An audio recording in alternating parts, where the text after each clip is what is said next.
Just want to say a couple things about Saturday. Chance to go back and watch film. Just once again, congratulations to Michigan and Coach Harbaugh and their staff. And they're playing really good football right now, and they did a good job of executing. And they're playing the best I've seen them play throughout the season. Here's late in the season, so that's what you want to do. That's what we want to do. So we didn't spend a lot of time on the game. We wanted to correct mistakes, address those issues, and then move on to the most important task at hand, which is getting ready for Purdue Boilermakers in our bucket game. So, but do want to wrap up with some guys that I thought did a great job during the week. Our scouts that just give so much to us, work so hard. Defensive scouts of the week, Madison Norris, Robert Tolbert, two guys that just work really hard every single day and did a great job last week. Offensive scout of the week, Zach Merrill, played quarterback and just gave us a great look, great energy, focus, and keeping those guys at a good tempo. And then special team scout of the week, Davion Irvin Poindexter. So just 4 guys there that give of themselves to our team to help us get better each week, and really appreciate their efforts for that. So got a great opportunity this week. Obviously a chance for win number 8, and more importantly, the bucket. And that is a huge priority here in our program, and our guys understand that, and all of our new guys are growing to understand that as they're here now with us. And so want to do a great job of preparing. Very, very good football team. We're going to get their very best shot. We know that. Coach Brom has done a great job there. I know they've had some injuries throughout the year, and like most of us have, but bottom line is that they're going to play extremely hard. They'll play extremely well.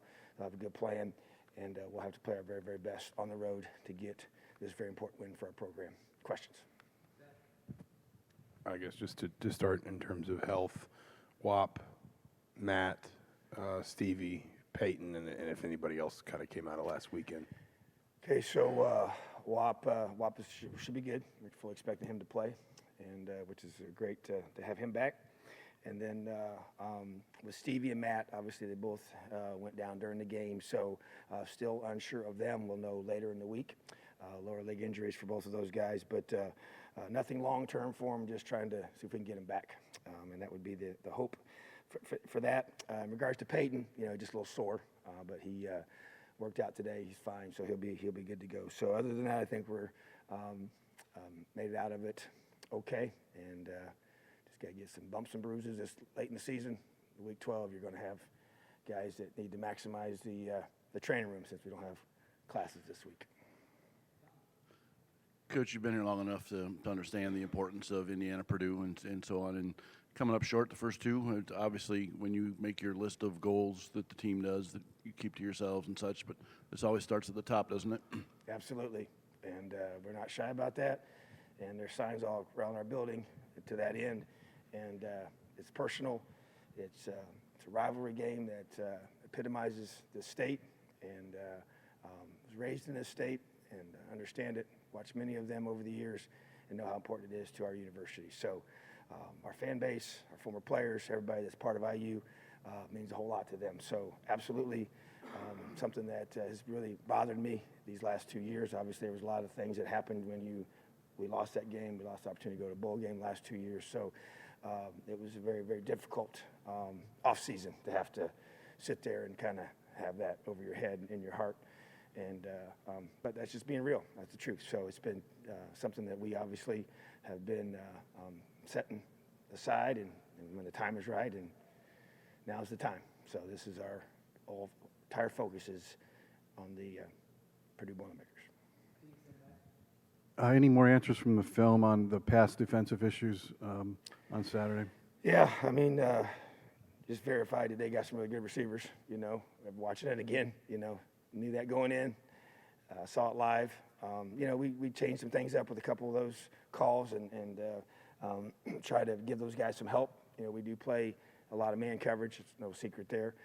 We knew, I said it ahead of time, we're going to win some of those one-on-ones, and we did not. And some of those just technique too. I mean, I thought the first 2 touchdowns we were in great position. You just got to have a chance to rip that ball out. And those are balls that we've gotten ripped out at times. Some really strong handed catches. Once again, you 2 guys going after the ball, head to head, and they came up with those first two and made great plays, and we got to get those stops there, and so, but just some technique we got to keep working on. We do those, we do it a lot, and we got to work on it and get better, and we got to continue to find ways to give them some help and change it up, and it goes back to rushing the passer, and so you can play some more zone, take some pressure off those guys. There's no doubt about that. That's absolutely true, and we'd like to be able to do more of that moving forward. And but it's just still a matter of winning one-on-ones, competitive, game that we play, and that's kind of how the game is, and that's how we choose to play it, and that's what you got to do. So we didn't win enough of those on Saturday, and that really was disappointing for sure. And but we just got to be able to continue to work on our technique, and that's where even these bowl practices are going to be huge for us to be able to keep working this technique. We got a lot of young players on defense, and as a matter of fact, you go through freeze that frame, and it's freshmen and sophomores, pretty much the entire group, and that's that's good and bad. So, but we're late in the season, so we got to just keep getting better. Coach Jeff Brom at Purdue is very creative, does a lot of trick stuff. Last week, Wisconsin, they ran one. 2 years ago, they faked a punt on you guys up there. I know you can't spend a ton of time, but how much does that kind of factor into your preparation? Obviously, this is kind of their bowl game, so I'm sure he's going to throw the kitchen sink at you. How much do you guys kind of focus on that and look at it? It is, and we fully understand that. And so, yeah, he does a great job. It makes for a lot of sleepless nights when you try to get ready for all those variety of things that he may do. And so I know that's why they do it, and I'm sure they have a lot of fun doing that and trying to make our lives miserable defensively because of all those things that they choose to do. So, and it's just it's the unknown, So you got to work on it, but you can't, obsess with it. It's just about discipline eyes and playing with technique. But I think the discipline eyes is the key. Just being able to. That's oftentimes in what they do. You lose your guy, or if you're playing zone, you just lose leverage and you get caught up thinking it's a run or thinking it's this or that, and a variety of things that they may choose to do. So yeah, it definitely keeps you on your toes, makes you have to work on them, and we will, and we'll just but you also just got to react. You don't want to be obsessing with things that might happen. You have to react to what you see and trust your eyes and be disciplined and play fast, play physical, and play with confidence. Coach, there's a lot of reasons it makes this game big, but after having lost 2 straight after the season that you've had, how important is it to get that win and knowing that you're going into a bowl game to be going into that game on a winning note? Yeah, it's huge. I mean, I think that's we've talked to our team about that today. It's momentum. Momentum's big, and you go through and you had some really 2 very, very tough teams that we've individually beaten each one of those teams once in the last 50 years. So those are tough opponents. I get it, and we knew that, and we prepared the best of our ability and fell short here this last weekend, but not going to be discouraged because of that. We see the big picture. We know what we're building here. We know the way that we're building it, and I want our guys to understand that. So, but finishing with a victory to get the bucket back and get momentum going into our bowl game is huge for our program, for our future, and for what we're building here. So, yeah, it's just, but I told our team today, it's the biggest game of the season because it's the next one, and they understand that. They were down to a walk-on quarterback this past weekend. How different are they with this quarterback as opposed to others, and how much credit do you give to their coaching staff for being able to maintain the number 2 passing offense in the Big Ten despite those injuries? Yeah, it's actually been very impressive, and they've done a great job amidst the adversity at that position, and continued to be productive there and throwing the ball well, and they have a great system in place that they believe in and do a great job with, and kind of next man up steps in there, and he's just finding the guy that's wasn't highly recruited and but kind of fits the profile of guys that play the position for them. A lot like the Sindelar kid in my mind as far as his length and his arm, and he's very accurate and throws a good ball and just stands in there and runs the offense. So yeah, it's impressive what they've been able to do in the midst of that. And so to me, it's just so you talk about what they do, and they're always going to look a little bit. You're going to adapt to what your guys and your strengths of your personnel, and they've done that. And so, but he can throw it really, really well. So that gives them a tremendous weapon at that spot, and then you just got to try and attack accordingly and take care of the things you feel like that you can take advantage of on film, and we just want to have a great defensive plan and play our best football on Saturday. Coach, when entering the last week of the first season that you haven't been the defensive coordinator, just thinking back to your expectations of where the defense might be at the end of the season before you enter this season, how they kind of met some of those expectations, and are they kind of where you thought they might be at this point? Well, I think that every year is a little different. I feel like that. I still don't like we don't create enough takeaways. That to me has still been something that and we didn't. 2 seasons ago, we didn't either, and last year we did. We got a bunch. So the emphasis hasn't changed. But that part is where I kind of feel like I just know how big those are, how they change games, and really create a lot of momentum during the game and really create opportunities to win games. And so that hasn't been to the level that I expect. And but I feel like with the youth of our guys, we've gotten better throughout the season, which has really been encouraging. Still don't feel like we've played our best game yet defensively, a complete start to finish game, against an elite team and be able to take things away. But at the same time, we're still, the youth up front shows, and it needs to, we need a whole nother year to, these bowl practices are going to be huge for our young football team. And really with the technique work that we're going to get, all those things will help us another off season in the weight room. So, but just being able to continue to grow that and know how many guys are going to be returning in that unit. So I love how hard we play. I love that our guys are physical. We've tackled well throughout the season. I mean, we had it, at the beginning we didn't tackle as well as we needed to, but we got that corrected, and we need to tackle really well on Saturday. They've got a couple bigger backs, and so need to do a great job with that, running our feet and being fundamentally sound, and just still make some mistakes that we got to eliminate. Even on Saturday, cut a guy loose on the big wheel route that really hurt us early, and then even not walling off a receiver on the deep pass that hurt us there in the third. That kind of was probably the final dagger. It really was tough to overcome. So you just got to continue. But once again, if you create takeaways, even those situations, that's where it changes. So I always kind of come back to that. I think that's such a huge part. But that also is up front. It's pressure. It's affecting the quarterback, getting in his face, making him have to make decisions quicker than he wants to, or moving, or not being able to follow through, or step through, or get his feet set. That affects his throws, and that creates those opportunities. And the violence that you play with when you tackle creates the fumbles and all those kind of things. So just got to continue to, So to answer your question, that was kind of a long answer, but I just feel like that we've definitely made progress. Not where we want to be, but it's sometimes hard not to be, as involved in some ways, but at the same time, I know to be what I know I want to be holistically as a head coach and the whole program, it's been definitely a step in the right direction. Coach, you guys fair caught kickoffs, I think, for the first time all year. Was that a product of the conditions? Was it a product of Michigan's coverage team? And with the preliminary forecast, it looks like it's wet weather on Saturday. Mm-hmm. Is that something you're going to utilize again?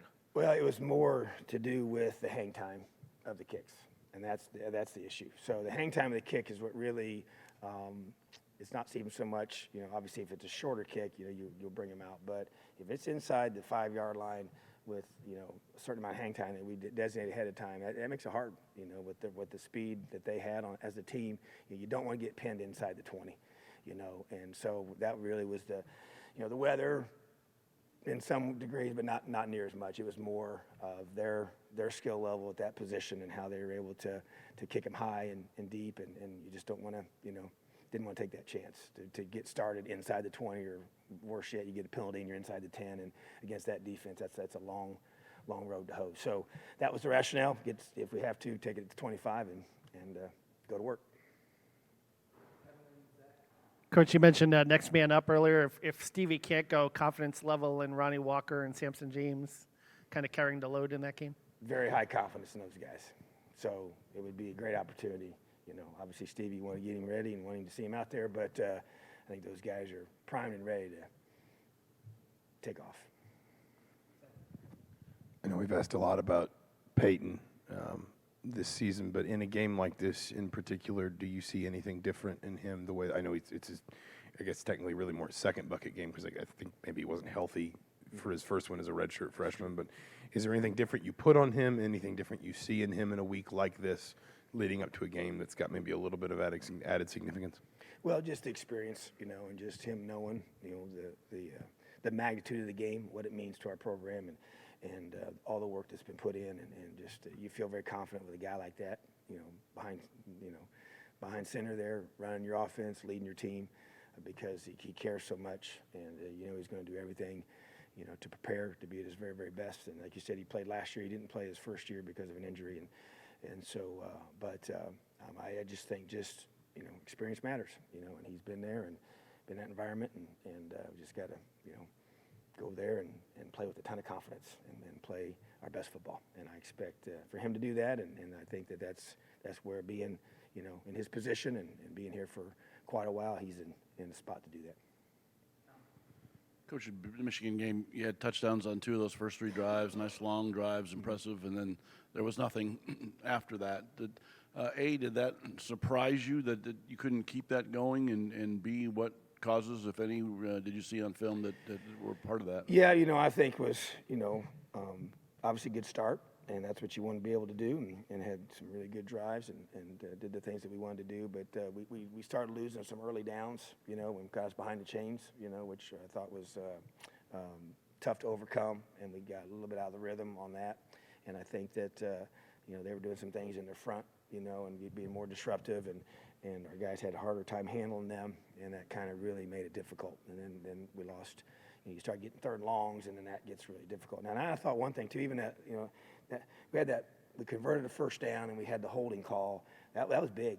That was big. We ended up having to punt, and then they ended up scoring. So I just, it's, to me, it was, and I know it might have been the appearance. I didn't feel like that we had lost control of the game in the second quarter. I mean, I felt like it was that middle of the third there, and that sequence there where really just kind of, that's when you're like, you just kind of could feel that it was going to be tough after that. So, but once again, those little, true freshman left tackle made a mistake, and they brought a bunch of inside pressure, and he, to try and get him cut off, ended up grabbing him, and so that, to me, there's just always those moments in a game when the momentum switches, and it's sometimes you don't get it back. Other than that, I felt like we were counterpunching with them, and even that could have been a good drive, and we had a chance to work some more time off the clock, and we do a good job of that. We got to get first downs, we got to keep the chains moving, and so and then from there it was really challenging. So, but I think a lot of it had to do with how their front 7 played and how active they were, and they were hard to block.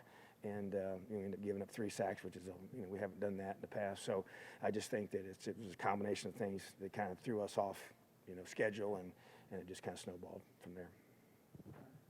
I asked Kane about Khalil Bryant last week, but asking you, he's had 3 10-tackle games in his last 4. I mean, why has he been able to be so productive in these last few weeks? Yeah, it's actually I've said before, we give an LEO award before each game, and he actually won that one for this, going into the Michigan game, and I talked about that, and I talked about his production, and he's not the most, if you just, I said it to our team, if we lined up, ran a 40-yard, he's not going to win it, and he's not going to have the highest vertical, but he's a student of the game, he's a senior.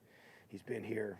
He's really transformed himself as a player in the last. He's always been a good tackler ever since he's been here. That was one of the qualities, because he was actually in the class that he was already committed to Indiana when I was hired. So he was already coming here, but he signed in that first class, and then so he's been with me all 4 years. And so just have seen the whole progression, and he cares a bunch. Film preparation, I don't think I can emphasize that enough as part of his effectiveness. He anticipates well. He's a good, savvy football player that understands the game, can see things happening, but once again, it goes back to film preparation. He works really, really hard at it. He's maximized every ounce of talent that God has given him in the weight room, and how hard he works, and takes good angles. He's a good. He finishes tackles well. He's strong. That helps him get guys on the ground. But it's sometimes you have to, you kind of remind you, Chase Dutra was one of those guys that just made plays. He wasn't, if you line up and there were other DBs that may be faster than he was, but similar to that, to where he just understood angles, understands football, and is able to be very efficient in how he plays. Doesn't waste a lot of movements, and I think that's big, and that allows him to be able to be a guy that doesn't have a ton of length and a ton of speed, and yet he's effective, and we put him in a spot where he can thrive with those qualities. And so, but just really proud of his preparation that he provides each week and the leadership that he gives. And he's pretty quiet, but he does a great job of being ready, and therefore he's been rewarded with making a lot of plays. And it's been very good for us, and very happy for him. How's Reese progressed? We've asked about him, and obviously he's kind of had sort of a stuttered start to his career between last season and the injury earlier this year. It feels like we've seen a little bit more of him over the last few weeks. Just how much more comfortable, I guess, in particular, leaving him one-on-one, maybe are you getting as a staff? Sure, and I think that he's a young man that continues each and every week, and even as a staff, we talked yesterday. He's going to start this week, and I just think that he's a guy that continues to get better and better. Hasn't had a whole, just consecutive long lengths of time where he's gotten all the reps because of injuries and things that have set him back a little bit. Hadn't played a lot of defense in his past, and so I just feel like that his best football is ahead of him on our side of the football. I say ours defensively. I just think that that's a testament to, once again, he's working extremely hard. We put him back there as a punt returner. Was replacing WAP. And so that's something I see him growing in his role with that as well as we move forward, and just give him a chance to touch the ball in that regard. But just as a corner, being comfortable with the position, the technique, all the different things we do between man and zone, and all the different coverages and concepts he has to have between the run fits and the way it all fits together with what we do as a scheme. So I just think he just keeps getting better and better. He's a tough kid. He makes tackles on kickoff cover, which has been huge for us as well. But just learning to be a defensive player, and that it's just different, and all the things you have to do to play defense. So I just think he's becoming what I thought he would be, and I think he's going to keep getting better and better, and his best football at that position is ahead of him.